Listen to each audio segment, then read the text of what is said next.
আল কাযিমিনাল গায়য, যারা নিজের রাগ গুসাকে নিয়ন্ত্রণকারী হয় তারা আল্লাহর কাছাকাছি চলে যায়।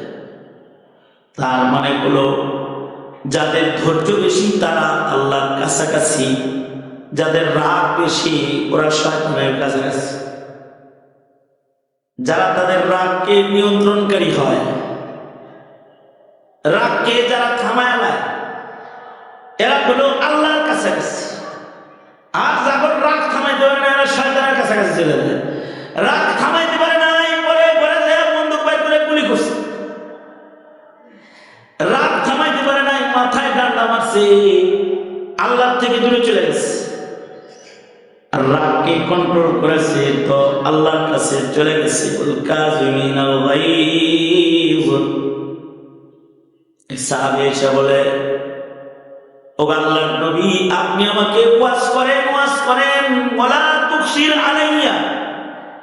ওগো আল্লাহর নবী ওয়াজটা লম্বা করেন না, ওয়াজটা খাটো করে করেন, ছোট করে করেন। আল্লাহর রাসূল বলেন, লা তাকজ, রাগ করবা না, রাগকে কন্ট্রোল করো। তার মানে হলো কেউ যদি রাগ কন্ট্রোলকারী হয়ে যায় সে আল্লাহ পাকের নৈকট্যশীল হয়ে যায়, সে আল্লাহর জান্নাতের কাছাকাছি চলে যায়, সে আল্লাহর কাছাকাছি নৈকট্যশীল হয়ে যায়। যারা তাদের রাগ গুসা নিয়ন্ত্রণকারী হয়ে যায়। এখানে আল্লাহর রাসূল বলেন, এই তোমাদের কারো রাগ উঠছে, রাগকে কন্ট্রোল করো। রাগ কন্ট্রোল করার আমল শিখাইছেন নবী। রাগ উঠছে তো দাঁড়ানো ছিল বসে করো, বসা ছিল শুয়ে করো, রাগ কমে যাবে। রাগ উঠছে তো ঠান্ডা পানি দিয়ে ওযু করো, গোসল করো, পানি বাহায় দাও, রাগ নিয়ন্ত্রণ হয়ে যাবে। আল্লাহর রাসূল সাল্লাল্লাহু আলাইহি ওয়াসাল্লাম একবার হযরত ফাতেমার ঘরে গেছেন। যা দেখে হযরত ফাতেমা কাঁদতেছে। এ ফাতেমা কাঁদতো কেন? কি শিখিয়েছে? স্বামী স্ত্রীর ভিতরে রাগারাগি হয়ে গেছে। হযরত আলী আর হযরত ফাতেমার মধ্যে রাগারাগি হয়ে গেছে। হযরত ফাতেমা কয়, আলীর সাথে রাগ করেছি। সে কই বলে, হ্যাঁ রাগ করে ঘর থেকে গেছে গা, রাগ করে ঘর থেকে বেরিয়ে গেছে। মহিলা মানুষ তো আর পুরুষ মানুষই খুঁজে আনতে পারে না। ফাতেমার ঘর থেকে হযরত আলী চলে গেছে রাগ করে। মেয়ের পক্ষ থেকে বাবা সাইয়্যিদুল মুরসালিন নবী আলীর তালাশে বাইরে গেছে। মেয়ে রাগ করছে, জামাই ঘরের বাইরে চলে গেছে। মেয়ে যেহেতু ঘরের বাইরে যে আলী রাখতে পারবে না, সাইয়্যিদুল মুরসালিন রাহমাতুল লিল আলামিন নবীর আখলাক কত সুন্দর। আল্লাহর রাসূল রেগে যাওয়া আলীকে খুঁজে বের করার জন্য ঘরের বাইরে চলে গেছে। বাইরে খুঁজে পায় না। যেতে মসজিদের ভিতরে যায় তাকাইছে, দেখে যে হযরত আলী মসজিদের ভিতরে শুয়ে আছে। আলী তো গরম মানুষ, আসাদুল্লাহ। সেই আলী এখন রাগ কন্ট্রোল করার জন্য মসজিদের ভিতরে শুয়ে রয়েছে। আল্লাহর রাসূল মসজিদের দরজা দিয়ে তাকায় দেখে আলী মসজিদের ভিতরে পানির ভিতরে শুয়ে রয়েছে। আগের জমানার মসজিদ, কার্পেট নাই, টাইলস নাই, মার্বেল নাই। সাহাবায়ে কেরাম তো বালির ভিতরে নামাজ পড়ছে। খেজুর পাতার ছাউনি, রোদ উঠলে পরে রোদ মসজিদে ঢুকছে, বৃষ্টির পানি মসজিদের ভিতরে প্রবেশ করেছে। সেজদা দিলে পাটি নাই, চাটাই নাই, পাতার খেজুরের পাতা, পাটি বিছানো আছে, তার ভেতরে ধুলা বালির দেশ, মরুভূমির দেশ, বালি পড়ে রয়েছে। তো সেজদা দিলে কপালের ভিতরে বালি লেগে গেছে। হযরত আলী রাগ হয়ে মসজিদে ঢুকছে, তো বিছনা আছে কিনা খেয়াল করে নাই, সুজা মাটির ভিতরে যায় শুয়ে পড়ছে। মাটিতে শুয়ে নিজের রাগ থামাইতেছে। হযরত আলী মাটির ভিতরে শুয়ে দিয়েছে, আর আল্লাহর রাসূল হযরত আলীর পাশে যায় দাঁড়ায় বলতেছে, ইয়া আবা তুরাব। নবীর রসিকতা করে আলীর রাগ ভাঙাইতেছে। আল্লাহর রাসূল বলে, আয় মাটির বাপ। কি বলতেছে? কি বলতেছে? ইয়া আবা তুরাব, এ আবু তুরাব উঠো, এ আবু তুরাব, এ মাটির বাপ। হযরত আলীর কুনিয়াত হলো আবুল হাসান। হযরত আলীর কুনিয়াত আবুল হাসান, কারণ তিনি হাসানের বাপ। হযরত আলীর নাম ধরে ডাকতে যারা ভয় পাইত, তো স্বামীরে দেখবেন বই যখন ডাক দেয়, তো যেমন আমার আব্বারে দেখছি, আমার আব্বারে ডাক দেয় খালিদের বাপ। তার মানে হলো ইয়া আবা খালিদ, এই আবু খালিদ, খালিদের বাপ, এই খালিদের বাপ। নাম ধরে তো ডাক করলেন, স্বামী না।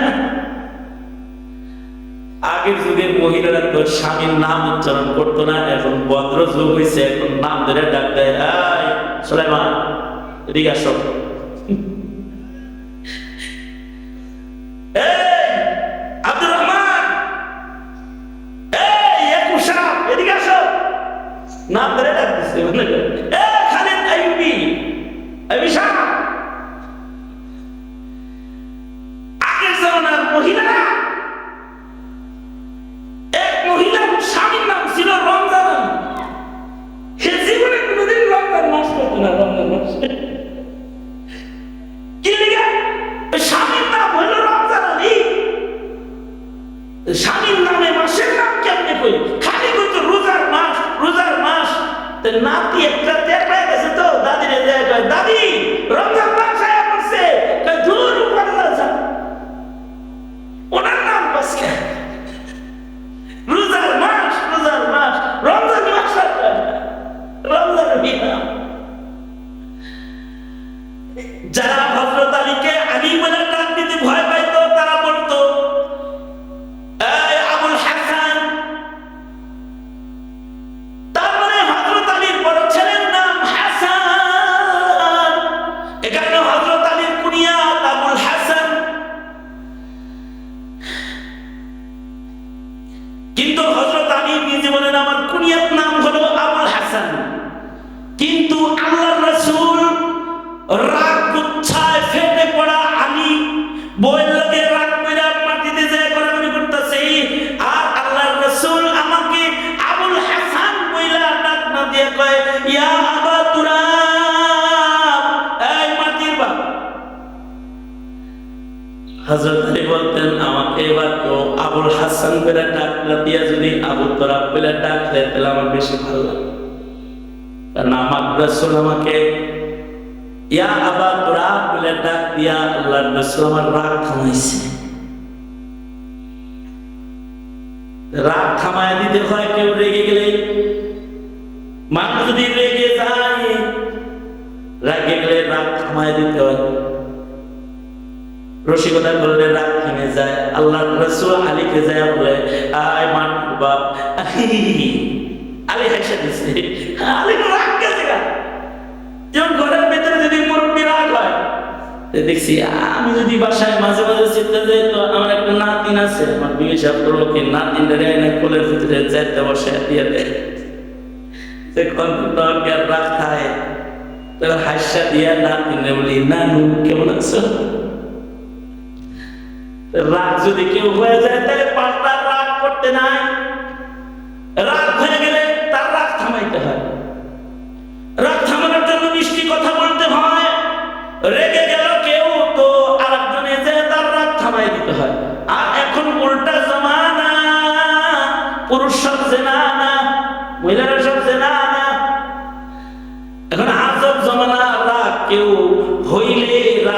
থামাইব দূরের কথা, আগে যায় করে ঠিকই আছে, আসলে লোকটা খুব খারাপ, দেখছো তোর লোকে কি করলো, মানে ওইটা চালে করে রাগ আর ওটা হারাইছে। কিন্তু আল্লাহর কাছে পছন্দের তারা যারা তাদের রাগকে কন্ট্রোল করে ফেলায়, যারা রাগ নিয়ন্ত্রণকারী হয়ে যায়, রাগ কন্ট্রোলকারী হয়ে যায়। কারণ রাগ হবে মুমিন একমাত্র আল্লাহর জন্য। কার জন্য জোরে বলেন? আর এখন রাগ হয় স্বার্থের জন্য। যেমন হাসিনা আলেমদের উপরে রাগ করছে, আল্লাহর জন্য করছে না, স্বার্থের জন্য করছে। মান আহাব্বা লিল্লাহ ওয়া আবগাযা লিল্লাহ ফাকাদ ইসতাকমালাল ঈমান। কেউ যদি আল্লাহর জন্য ভালোবাসে, আল্লাহর জন্য রাগ হয়, তাহলে এটা তার কামেল ঈমানের আলামত হয়। আল্লাহু আকবার কাবীরা, এটা কামেল ঈমানের আলামত। এজন্য কোন সময় রাগ হইলে কার জন্য রাগ হবে? জোরে বলেন, কার জন্য রাগ হবে? হাসিনা রাগ হইছে কার জন্য? আর আলেমরা রাগ হইছে কার জন্য? বুঝছেন তো? তাইলে বলেন তো, তাইলে আলেমরা রাগ হইছে কার জন্য? আলেমরা যখন রেগে যায়, কার জন্য রেগে যায়? আর আলেমরা যে জেলে নেয়, হেরা যে রেগে যায়, কার জন্য রেগে যায়? স্বার্থের জন্য রেগে যায় না। মুমিনের রাগ লিল্লাহ আবগাযা লিল্লাহ।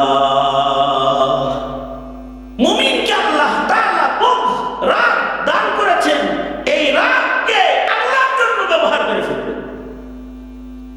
আর যদি নিজের ব্যক্তি স্বার্থের রাগ উঠে যায়, তখন ওয়াল কাযিমিনাল গায়জ, রাগকে থামায় ফেলবে।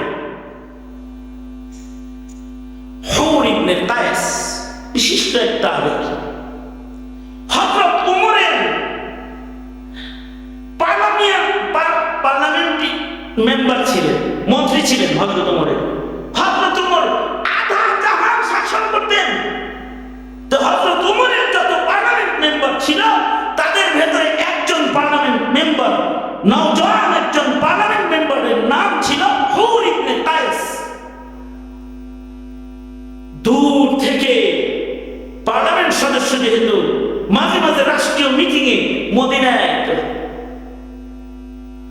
হুর ইবনে কায়েস এক রাষ্ট্রীয় মিটিং এ মদিনার দিকে রওনা করছে। এই হুর ইবনে কায়েসের দাদা, তিনি দাদা, হুর ইবনে কায়েসের চাচা, বুড়া মানুষ, 100 বছরের উপরে বয়স। সে কয়, এই তোমরা পার্লামেন্ট মিটিং মানে সংসদ অধিবেশন কেমনে করো, এইটা আমার দেখতে মনে চায়। বুড়া চাচা সংসদের মিটিং দেখা। আমাদের দেশেও কায়কোবাদ সাহেব যদি পাঁচ দেয় কাউকে সংসদ সদস্য হিসেবে, যদি আপনার একটা পাঁচ দেয়, তো আপনি বুড়া থোড়া ওনার লগে যায় গ্যালারিতে বসে মিটিং দেখতে পারবেন। এই নিয়ম আগেও ছিল। তো হুর ইবনে কায়েসের চাচা পার্লামেন্ট মিটিং দেখার জন্য ভাতিজার লগে যাইতে চায়।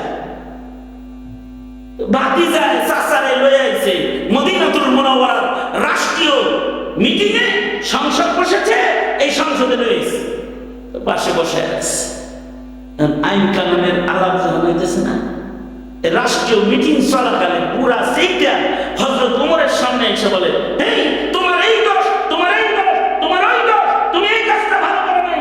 আপনি অতি কথা বলতেছেন, কেমন ভালো করতেছেন? হ্যাঁ, এরা ভালো করে নাই, আপনি ভালো করতেছেন। হ্যাঁ ঠিক নেই, উমর বুঝছে না, বুঝছে না, বুঝছে না। একদিকে পার্লামেন্ট মিটিং চলতেছে, আরেকদিক দিয়ে চাচা তো রাইতে গেছে হযরত উমরের উপরে। পারে তো হযরত উমরের অন্যায় ভাবে কলঙ্ক করে। হযরত উমর নৈতিক কেউ কিছু বললে হযরত উমর থেমে যেতেন, অনৈতিক কেউ কোনো কথা বললে তার উপরে হযরত উমর চেঁচে দিতেন। চাচা যেহেতু অনৈতিক কথা শুরু করেছে, হযরত উমর পাশেই চাবুক ছিল, চাবুকটাকে উঠায় ফেলেছেন। তার মানে এখন আমিরুল মুমিনিন গরম হয়ে গেছে। উমর গরম হয়ে গেলে উমরের সামনে দাঁড়ায় এমন কোন মায়ের সন্তান আরবের জমিনের উপরে নাই, খাত্তাবের ছেলে। এ কারণে হিজরতের সময় তরবারিটা বাইর করে কয়, যাইতেছি মাশুকের কাছে, পারলে কোন মায়ের পুত থাকলে থামা হয়। সেই মুহূর্ত চাবুক টান দিয়ে উঠায় ফেলেছে। হুর ইবনে কায়েস দেখে এখন তার চাচার উপরে যদি একটা চাবুকের বাড়ি পড়ে এক বাড়িতে শেষ হয়ে যাব। উমর যার নাম, হুর ইবনে কায়েস বলে, ওয়াল কাযিমিনাল গায়জ, আউযু বিল্লাহি মিনাশ শাইতানির রাজীম। হুর ইবনে কায়েস তিলাওয়াত করতেছে, বিসমিল্লাহির রহমানির রহিম, ওয়াল কাযিমিনাল গায়জ। হযরত ওমরের কানে কোরআনের আয়াত আসার সাথে সাথে হযরত ওমর কোরআনের সামনে সব সময় দুর্বল কারণে কোরআন শুনে না, হযরত ওমর কালেমা পড়ছে। হযরত ওমরের হাতের চাবুকটার সাথে সাথে হাত থেকে পড়ে গেছে। জান্নাতের কাছাকাছি যেতে হলে রাগা যাইব না।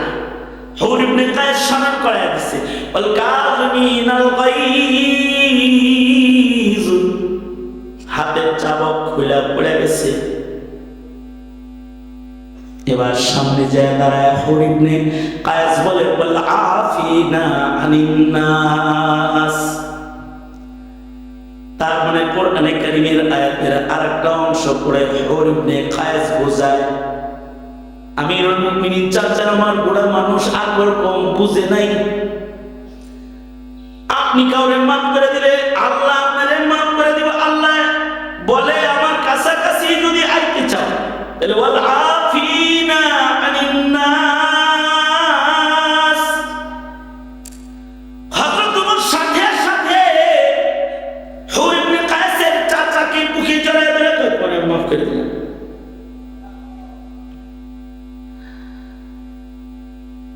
আল্লাহর কোরআনের বর্ণনা করব সাহাবায়ে কেরাম কিরকম মানছে। আমরা তো ওয়াজ শুনি কিন্তু মানি না। ওয়াল কাযিমিনাল গায়জ মানি না, ওয়াল আফিনা আনিন নাস। মাফ করলে আল্লাহ খুশি। বান্দারে কেউ মাফ করে তো আল্লাহ বান্দারে মাফ করে। আমরা বয়ান শুনি কিন্তু আমরা করি না। কিন্তু সাহাবী ওমর শোনার সাথে সাথে কয়, তোমারে মাফ করে দিলাম। তার একটা খালা বান্দি ছিল। এই বান্দি ইয়াকুত মারজানের দামি পেয়ালা গ্লাসে করে শরবত নিয়ে হারুন রশিদের সামনে আসছে। বান্দি তো বান্দি, রাজার সামনে দাঁড়ায় বান্দির হাত কাঁপা শুরু করেছে কোন কারণে। হাত কাঁপতে কাঁপতে দামি ইয়াকুত আর মারজানের পেয়ালা ভাঙ্গা চূর্ণ চলে গেছে, নিচে পড়ে গেছে। বান্দির দিকে তাকায় হারুন রশিদ গরম হয়ে গেছে, এটা কিরম বান্দি রে, এটা আমার পছন্দের পানি পান করার পান পেয়ালাটা ভেঙে ফেলেছে। রাগ হয়ে গেছে। বান্দি বড় চালাক, হারুনের সামনে বলে, ওয়াল কাযিমিনাল গায়জ। এই বাদশা বাদশা বাদশা, আল্লাহর কাছে প্রিয় হতে চাও তাহলে আল্লাহ কি কয়, ওয়াল কাযিমিনাল গায়জ। হারুন রশিদের ঘোষায় যাওয়ার রাগান্বিত কপালটা কোরআনের আয়াত শুনে সোজা হয়ে গেছে। এবার বান্দি কয়, ওয়াল আফিনা আনিন নাস। হারুন বলে, যাও মাফ করে দিলাম। বান্দি বলে, আল্লাহু ইউহিব্বুল মুহসিনিন। তুমি যদি কারোর উপরে ইহসান করো তাহলে মুহসিন বান্দাকে আসমানের মালিক মাওলা পছন্দ করো। হারুন রশিদ বলে, এতদিন বান্দি ছিলাম, যাও ইহসান করলাম, তোমাকে আজাদ করে দিলাম। আল্লাহর কোরআন বলেছো, আমল করলাম, তোমাকে আজাদ করে দিলাম। এটা যখন কোন মানুষের ভিতরে আসে, আমল যখন আসে আর গুনাহ থেকে যখন দূরে থাকে, তাহলে ইত্তাকিল মাহারিমা তাকুন আ'বাদান নাস। গুনাহ থেকে বিরত থাকে, সে আল্লাহর মাহবুব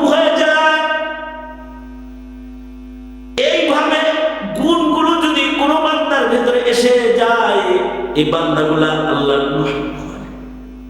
এরকম গুণী মানুষগুলা আল্লাহর জান্নাতের কাছাকাছি হয়।